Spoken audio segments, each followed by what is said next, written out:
បុប្ផាមើលចុះប្រាសាទនេះគឺជាប្រលឹងនៃជាតិយើងពិតមែនហើយសវណ្ណកាតព្វកិច្ចយើងគឺត្រូវថែរក្សាវាឲ្យបានគង់វង្សថ្មនីមួយមានរឿងរ៉ាវរាប់ពាន់ឆ្នាំយើងត្រូវតែសិក្សានិងយល់ពីវាឲ្យច្បាស់កូនអើយវប្បធម៌គឺជាឧសកែវនៃជាតិបើបាត់បង់ភុះដើមឈើក៏មិនអាចរស់បានដែរ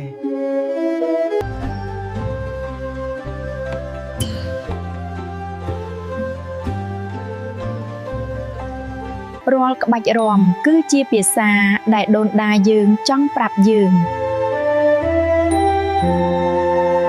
ខ្ញុំនឹងកត់ត្រាគ្រប់ចំណុចទាំងអស់ដើម្បីទុកជាចំណេះដឹងដល់កូនខ្មែរជំនាន់ក្រោយ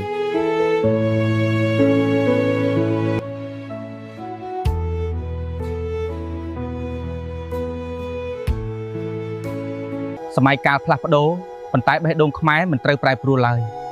យើងត្រូវរួមគ្នាថែរក្សាកុំឲ្យគេលួចយកអត្តសញ្ញាណយើងបានលំនាំភ្ញីទេសទាំងនេះគឺជាតំណាងនៃភាពរឹងមាំនិងភាពទន់ភ្លន់របស់ខ្មែរពិតជាស្រស់ស្អាតណាស់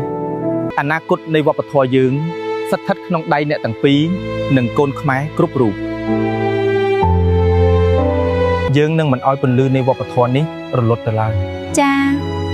យើងនឹងថែរក្សាវាដូចជាជីវិតរបស់យើង